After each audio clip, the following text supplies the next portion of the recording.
Salam sejahtera pemirsa budiman, bahagia jumpa kembali saudara dalam Dimensi Iman Kristiani.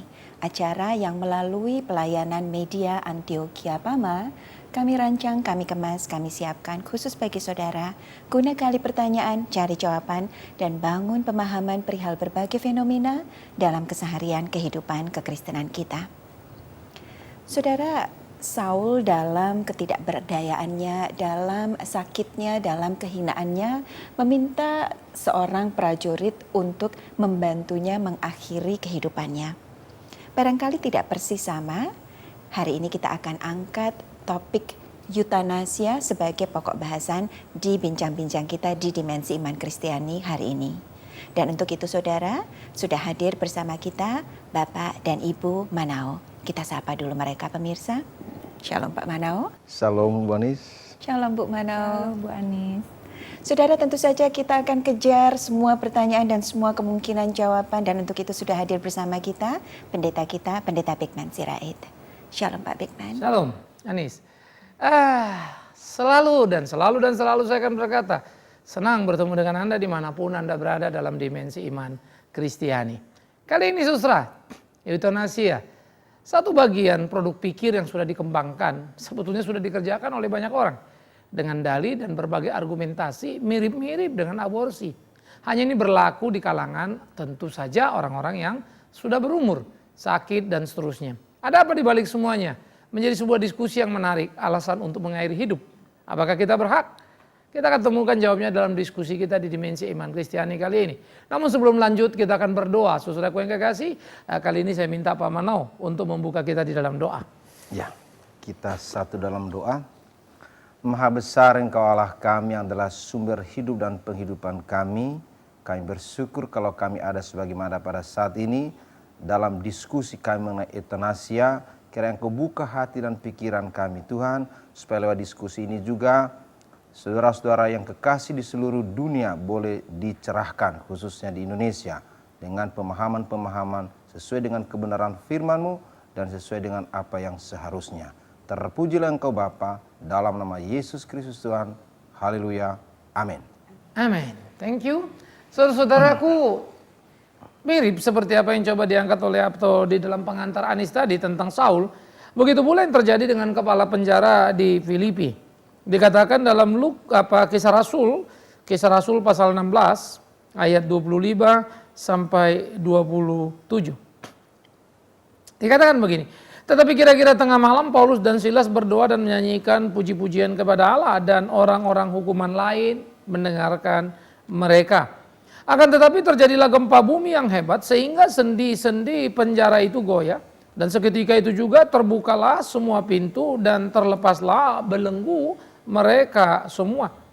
Ketika kepala penjara itu terjaga dari tidurnya dan melihat pintu-pintu penjara terbuka, dia mengunus pedangnya dan hendak membunuh diri, karena dia menyangka bahwa orang hukuman itu telah melarikan diri. Ya, saya baca sampai sini saja, nanti semuanya saya akan ceritakan pada saudara. Kisah ini bermula di dalam penjara ketika Paulus di penjara, lalu dia memuji Tuhan, lalu dikatakan terjadi gempa, pintu penjara itu terbuka. Nah, kenapa kepala penjara mau bunuh diri? Dia berpikir tentu orang-orang sudah pada lari, maka dia akan gagal untuk bertanggung jawab. Maka akan dia menerima hukuman yang sangat sulit. Daripada dia menerima hukuman dan dipermalukan, maka ia ingin mengakhiri dirinya dengan kesatria. Maka dia memilih untuk bunuh diri. Oke, dia akan bunuh diri. Tetapi bunuh diri di dalam case ini tidak sama dengan eutanasia. Bunuh diri dianggap sedikit lebih vulgar atau lebih kasar dan dimusuhi oleh banyak orang. Tetapi eutanasia dia lebih soft, lebih halus, walaupun pada ujungnya tindakannya sama, bunuh diri, hanya dengan bantuan orang lain dan alasan yang lebih kuat. Nah, eutanasia adalah sama juga mengambil nyawa pada hidup seseorang dengan berbagai argumentasi. Pertama, sama seperti medis, alasan penyakit sulit untuk disembuhkan dan sudah sangat parah. Sehingga kan kalau orang ini diobati terus sama saja dengan membiayainya terus-menerus, sehingga ekonomi tidak akan pernah cukup untuk membiayai, artinya terjadi pemiskinan pada keluarga. Karena itu yang paling bagus apa? Udah suntik saja. Ya, apalagi kemudian eutanasia dilakukan pada tataran hasil rapat. Pertama, dokter menyarankan, ya kalau gini susah, disuntik dah, suntik mati. Ya. Lalu keluarga berpikir, oke, tergantung pada orang tua atau siapapun yang sedang sakit. Lalu yang sakit pun berpikir, sadar, iya memang saya cuma jadi beban. Agree. Maka paling tidak 3 kutub tadi, keluarga, dalam hal ini anggota keluarga, lalu orang yang bersangkutan sendiri yang sakit dan dokter. Sehingga disuntiklah orang ini dan mati. Ya. Nah, oleh karena itu, disebutlah itu euthanasia atau mercy killing, ya, pembunuhan dengan dasar kasih. Ya. Nah, di dalam pemikiran seperti ini tidak dianggap bunuh diri, tapi kesadaran yang diambil dengan pertimbangan untuk menolong orang lain. Kalau bunuh diri, keputusan yang diambil untuk menolong diri, Ya. diri saya yang ditolong. Kalau ini kan orang lain ditolong, sehingga tidak menjadi miskin karena sakit saya, begitu ya. Nah, itu euthanasia. Nah, argumentasi lain tentu banyak sekali. Ya.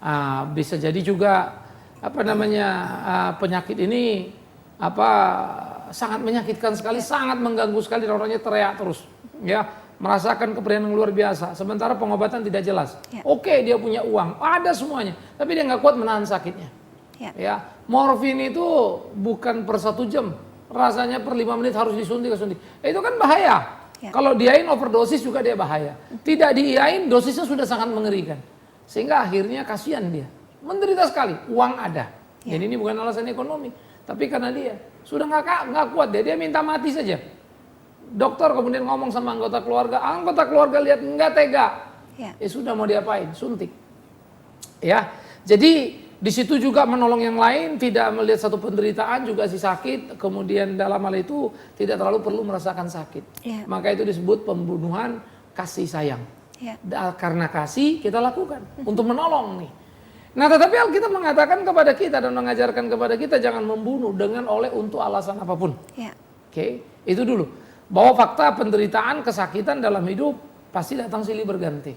Ya. Itu bisa saja terjadi pada siapapun, dimanapun, kapanpun. Ya. Nah, pengobatan apakah kemudian kita mampu atau tidak mampu itu kan pilihan menjalani. Ya. Waduh, tahu sih tempat berobatnya bagus di sana, tapi mahalnya setengah mati. Ya udahlah, kita nggak bisa berobat ke situ. Ya. Karena mahal sekali, nggak ada uang, kita nggak cukup. Akhirnya kita berobat katakanlah dengan herbal, ya, kemudian yang lebih sederhana, kemudian lebih murah, begitu kan? Bukan dukun ya, tapi dapat rempah-rempah atau apapun. Mungkin tidak efektif kalau kita pergi ke rumah sakit yang mahal tadi itu. Ya. Tetapi bagi saya itu tetap sebuah usaha untuk bagaimana bisa sehat. Tapi kalau kemudian mati itu bukan euthanasia. Ya. Pengen hidup, tetapi tidak berdaya membayar mahal. Diobatilah dengan cara yang konvensional. Ya. Tapi jangan juga pengen hidup tapi kemudian enggak, lalu udah bunuh saja saya, atau kayak Saul sudah nggak kuat nih. Ya, aibnya, malunya, menderita, ya udahlah habisin saya supaya terhormat dalam tanda petik. Ya. Nah, itu biasa dalam perang ya. Ya. Supaya orang diminta membunuh dia supaya dia mati terhormat. Jangan mati di tangan musuh. Ya. Gitu. Oke. Ya, terima kasih Pak Pendeta. Pak Manau, faktanya dunia semakin menerima dan membenarkan praktek eutanasia. Semakin banyak negara yang secara formal melegalkan praktek eutanasia. Ada yang Pak Manau bisa bagi mengenai hal ini, apa kira-kira yang jadi rasional mereka untuk membela dan melegalkan eutanasia? Baik, Ibu Anis, sebelum saya menjawab pertanyaan itu, terlebih dulu kita samakan persepsi kita bahwa kendati semua negara di dalam konstitusinya Ya.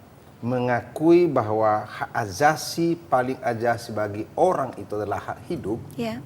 tidak berarti hak hidup itu diberikan oleh orang atau oleh negara, Ya. tetapi oleh otorita Tuhan. Ya.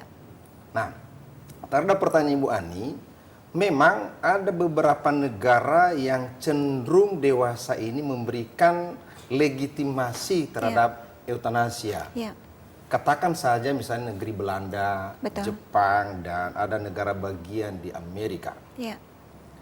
Dengan alasan bahwa ini HAM, hak asasi manusia. Ya. Dalam pengertian mereka bahwa kalau seseorang punya hak hidup, Ya. maka orang itu pun punya hak untuk mati. Ya. Sehingga eutanasia ini menjadi sesuatu pilihan Ya. bahwa kalau permintaan orang itu untuk mengakhiri sakitnya, penderitaannya, maka boleh dilakukan eutanasia. Karena dia adalah subjek. Karena dia subjek dan dia punya hak untuk itu. Tetapi dari konteks, karena kita ini orang Indonesia, secara hukum di Indonesia itu sangat tegas diatur dalam KUHP. Bahwa barang siapa yang merampas nyawa orang lain atas permintaan orang itu sendiri, jelas dinyatakan dengan kesungguhan hati, dianggap dengan pidana penjara paling lama 12 tahun. Itu artinya eutanasi di Indonesia itu merupakan perbuatan yang dilarang, bahkan diancam hukuman.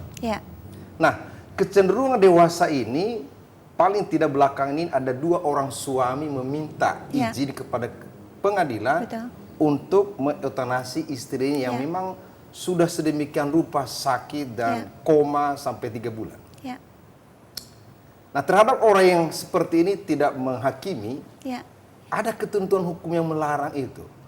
Dikatakan bahwa barang siapa yang dengan sengaja bahkan dengan direncanakan lebih dahulu merampas nyawa orang lain, itu diancam dengan sebagai melakukan pembunuhan berencana dan hukumannya hukuman mati.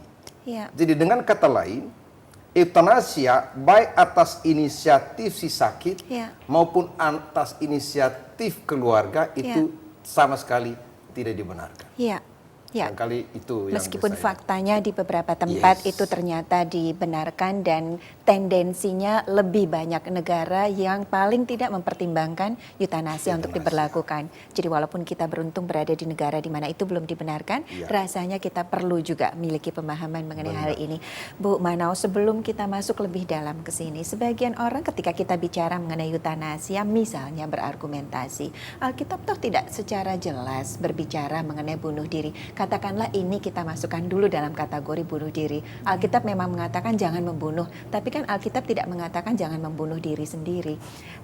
Bu Manau, bagaimana akan menanggapi pertanyaan semacam ini? Sebenarnya secara eksplisit memang tidak ada dikatakan dalam firman Tuhan kita tidak boleh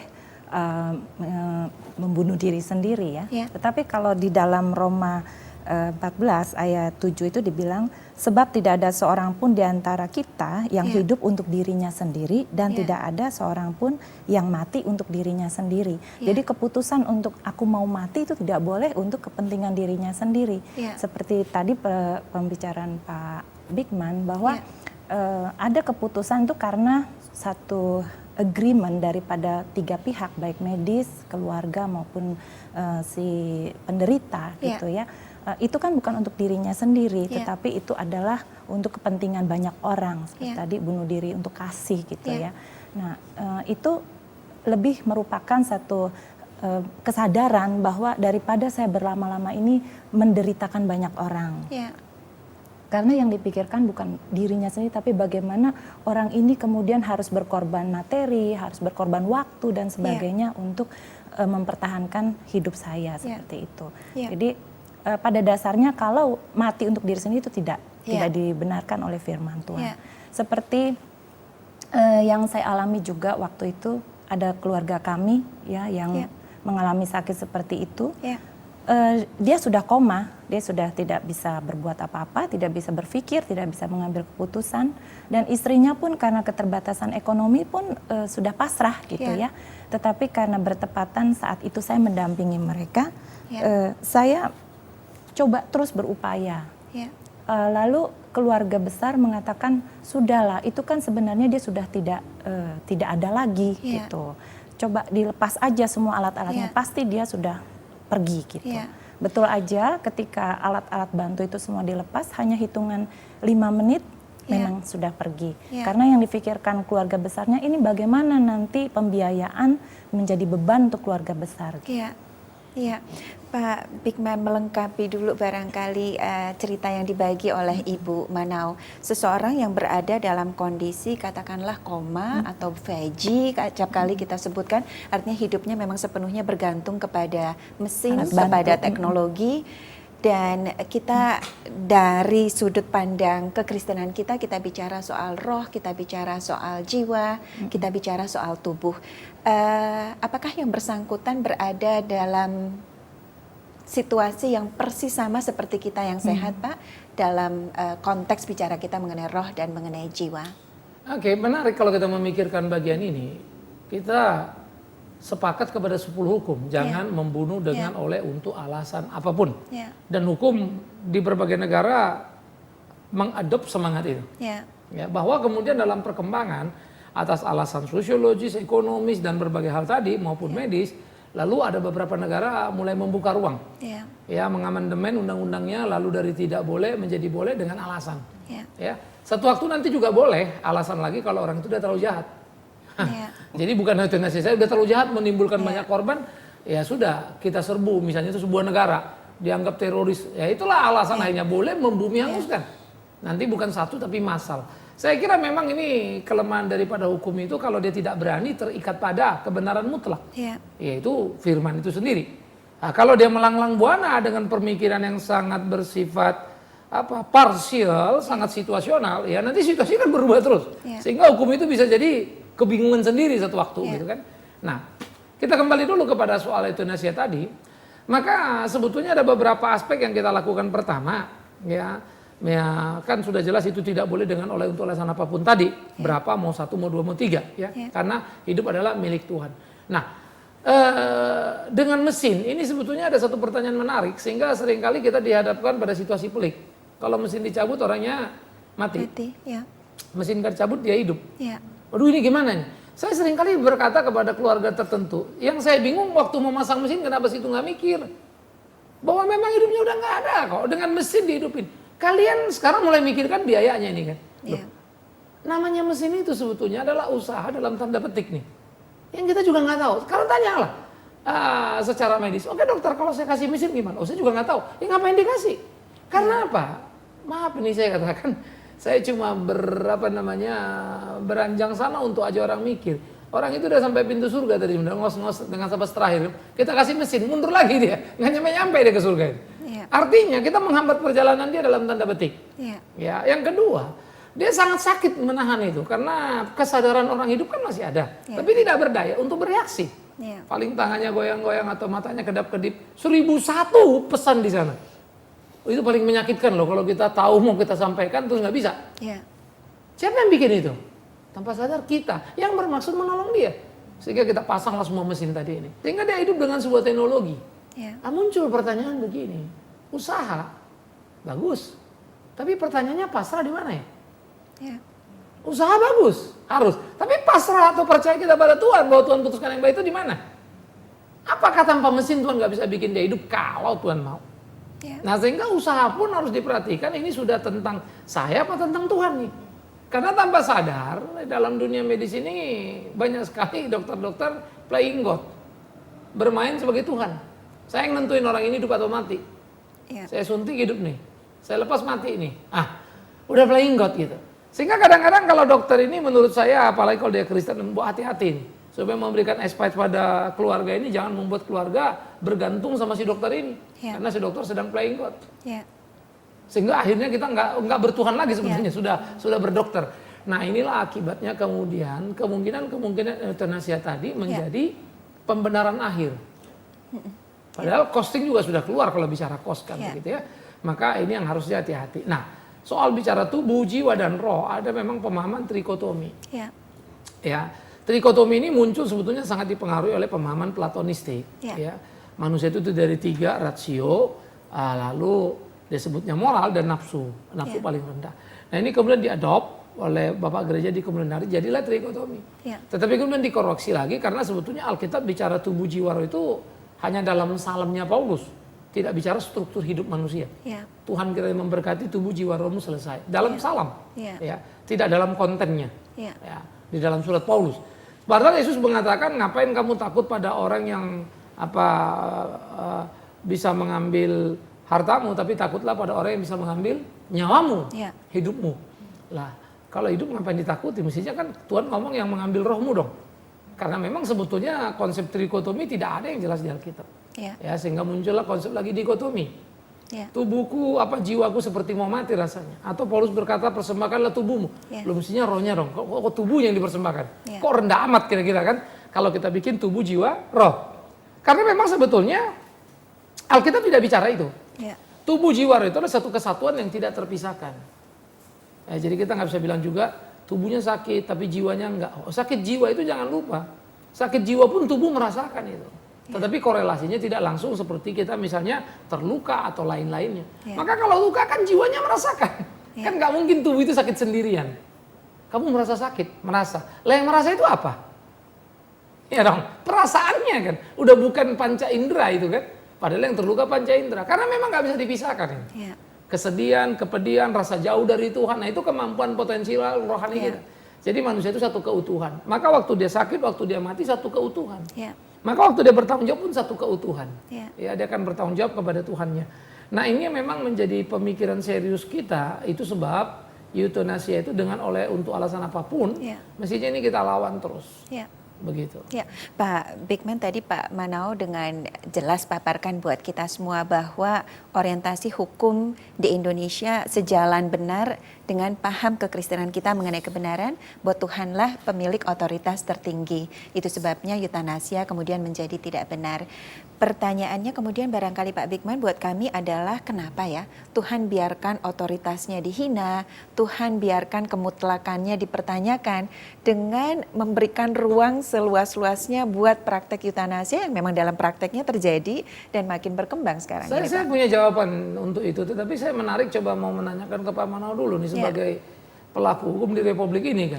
Kira-kira nih satu waktu nanti hukum akan tergoda nggak ya untuk membolehkan euthanasia dengan realita hidup, fakta-fakta kan. Undang-undang kan bukan Alkitab yang nggak bisa berubah kan? Undang-undang dasar itu bisa diamandemen berubah. Kira-kira nih, analisa Pak Manao melihat jauh ke depan, kemungkinannya ini akan tergoda nggak ya kira-kira undang-undang kita ini? Barangkali juga dengan tekanan global, barangkali Pak ketika diinginkan ada keseragaman hukum misalnya. Baik, ini pertanyaan yang sangat mendasar karena ini bicara soal politik hukum.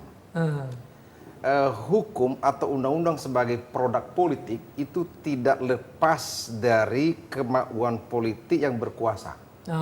Dan penguasa-penguasa sekarang kan ada di Senayan.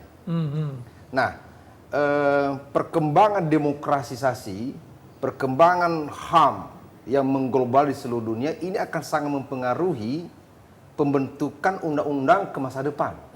Nah, disinilah dibutuhkan kecerdasan kita sebagai bangsa yang bertuhan supaya hal ini jangan sampai bergeser ke arah ajaran-ajaran seperti yang saya katakan tadi. Di beberapa negara sampai lalu diundang itu karena bicara HAM. HAM. Ya. Nah, kalau bicara HAM, pertanyaannya apakah HAM hak hidup orang itu memang tergantung di tangan undang-undang? Apakah di tangan orang? Kembali harusnya kepada Tuhan. Nah ini nih sebentar Pak, saya cut sedikit. Karena kan yang kita dengar katanya kan aborsi sudah mendekati pintu legal ini, legalitasnya begitu. Apa akan ke sana juga kira-kira? Memang pembahasan di DPR tentang itu ada. Tetapi masih lebih banyak yang berpendapat bahwa itu memang tidak boleh dilegalkan. Artinya godaan ini ada ya? Iya, sekarang aja dilegalkan sudah banyak Pak, apalagi nanti kalau dilegalkan. Ini namanya ini persoalan yang mendasar Pak. Karena ada banyak argumentasi yang bisa diajukan sebagai pendukung keputusan. Saya nggak tahu perasaan wanita bagaimana ya kalau misalnya melihat, saya coba mendramatisir sedikit anak kita nih. Udah teriak, mama nggak kuat, mama sakit nggak kuat, lalu dia teriak begitu, perasaan ibu nih. Lalu dokter bilang, Bu, kalaupun anak ini hidup cacat berat, lalu dia sakit ini kita nggak tahu berapa lama nih. Akhirnya tadi yang saya bilang kebergantungan morfin. Nah, ibu-ibu kira-kira gimana ya? Jalan paling bagus memang menurut dokter ya suntik, supaya mati gitu loh. Kira-kira perasaan ibu bagaimana? Anak teriak terus nih. Saya sebagai orang percaya, pasti kunci dari semua persoalan hidup itu iman, pengharapan, dan kasih. Memang di satu sisi kita sangat kasih kepada anak kita, tapi kita tidak mungkin melawan kehendak Tuhan. Karena seperti firman tadi katakan bahwa hidup dan mati kita untuk Tuhan. Berarti kalau memang anak itu diizinkan sampai masih nyawa di kandung badan, berarti Tuhan masih menghendaki hidup. Dan kita sebagai orang tuanya ya harus, dan firman katakan juga tidak ada pencobaan yang melebihi kekuatan kita dan Tuhan akan memberi kekuatan untuk menanggung itu. Dengan harapan itu, dengan iman itu, saya sebagai ibu kalau Tuhan izinkan ya saya juga berpikir Tuhanlah yang memberi kekuatan menanggungkan itu semua. Saya jadi pengen bertanya balik ke Pak Pendeta nih Bu Manau, dalam apa yang Alkitab bagikan kita tentang Saul, jelaskan motif si sang prajurit sebagaimana yang mampu kita tangkap adalah memang menaati Saul, membantu Saul yang memang daripada terhina, teraniaya dan sakit dia bantu untuk akhiri hidupnya. Saya menduga, bisa saja saya salah, bahwa motif di balik Yutanasia mungkin amat seragam, ingin membantu daripada dia lebih sulit. Pertanyaannya, Pak Bigman, lalu mereka yang ikut terlibat dalam praktek Yutanasia itu kemudian juga menjadi pembunuh selalu di mata Tuhan secara kolektif yang menyetujui undang-undangnya, yang menjalankannya. Kalau bicara itu, ada orang tidak melakukan, tapi ada di tempat pembunuhan. Celakanya dia sendirian lagi, pembunuhnya udah lari. Yang ditangkap polisi dia. Artinya seringkali dia di tempat yang salah, pada waktu yang salah, dia bisa dihukum loh. Betul. Ketika dia tidak bisa membuktikan, ternyata nggak ada orang lain. Betul. Celakanya lagi ada 2 orang lihat, memang dia udah lama di situ, tapi dia nggak tahu yang kejadian di sebelah tembok. Nah, sehingga apalagi urusan begini, urusannya sama Tuhan begitu ya. Saya pikir nggak akan ada yang lolos dari hukumannya Tuhan. Siapapun dengan sadar ambil bagian, termasuk anggota keluarga yang menyetujui. Karena kan pembunuhan itu atau Indonesia kan nggak akan mungkin terlaksana tanpa persetujuan. Maka menarik sebetulnya apa yang dikatakan oleh Ibu Mono tadi kan ya, bahwa ya kepercayaan kita akan Tuhan itu harus teguh di mana kita sadar tidak ada penderitaan yang melebihi batas kemampuan. Ya. Tetapi yang sering kali membuat masalah adalah pilihan-pilihan yang kita buat itu sendiri. Kasih mesin lalu bingung mau cabut mesinnya. Mau kadang-kadang usaha kita juga keblinger kalau saya bilang. Nah itu yang saya bilang tadi, usaha itu tentu harus, tetapi kepasrahan itu juga mutlak. Ini kan paradoks sekali. Maka hati-hati membuat sebuah keputusan. Dan yang kedua, jangan pernah melihat problema-problema sakit menderita panjang itu hanya sebagai satu sisi kesulitan. Banyak sekali orang dibentuk dalam sebuah keluarga menjadi kompak, menjadi akrab karena kesulitan orang tua yang menderita panjang ini. Tadinya nih satu-satu ini pada bubar semua. Tapi sering kali orang nggak bisa lihat blessing ini. Yang dilihat kan duit keluar ini. Mereka nggak sadar bahwa ini sudah ada jadi perekat. Nah, saya pikir ada sisi-sisi lain yang mesti dikembangkan. Nah, oleh karena itu, satu waktu ya tidak akan tertutup kemungkinan hukum akan melegalitas itu. Tetapi tidak boleh kita bilang kan hukum kan legal. Lalu akhirnya kita lakukan. Nah, akhirnya ini juga menjadi perlawanan yang serius. Bayangkanlah kita Kristen ada di Belanda, kita Kristen di negara lain yang setuju dan boleh. Lalu kita mesti menantang itu kan. Nah, oleh karena itu menjadi menarik saya pikir dipikirkan oleh tiap saudara dimanapun saudara berada. Jangan memberi sedikit pun ruang pada euthanasia. Saudara, selalu saja ada lebih banyak pertanyaan daripada waktu yang tersedia buat kita untuk bertanya. Itu sebabnya saudara tetap setia jelang dimensi iman Kristiani berikutnya yang memang kami rancang, kami siapkan khusus bagi saudara dengan harapan sudah dan senantiasa berkati kita semua. Saudara, kita syukuri iman Kristen kita minta Pendeta Bigman Sirait pimpin kita akhiri jumpa kita. Jangan pernah mengambil nyawa orang sekalipun orang itu meminta padamu. Jangan terlibat di dalamnya atau sekedar menyetujui karena engkau akan menjadi seorang pembunuh. Karena yang akan kau hadapi bukan hakim yang berkata itu legal berdasarkan undang-undang karena memenuhi prasyarat, tetapi Tuhan pemilik kehidupan akan datang dan menagih padamu apa yang menjadi hakmu. Belajarlah beriman sungguh, jadi Kristen yang teguh.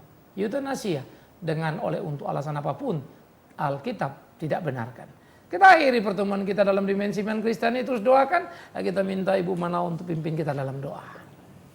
Bapa kami yang baik, di dalam nama Yesus Kristus kami mengucap syukur Tuhan untuk kesempatan pada hari ini kami boleh memperbincangkan kebenaran firman-Mu. Biarlah setiap kami Tuhan yang mengalami problema di dalam mengambil keputusan di tengah penderitaan dan kebimbangan kami. Firman-Mu menjadi jawaban atas kehidupan kami. Terima kasih Bapa untuk hari ini. Biarlah setiap kami yang membicarakan firman-Mu juga yang mendengarkan, kami dikuatkan, kami dihiburkan, dan kami mendapat jawaban atas setiap keputusan dari Tuhan. Terpujilah nama-Mu ya Bapa. Di dalam nama Yesus Kristus kami telah berdoa dan mengucap syukur. Amin. Amin.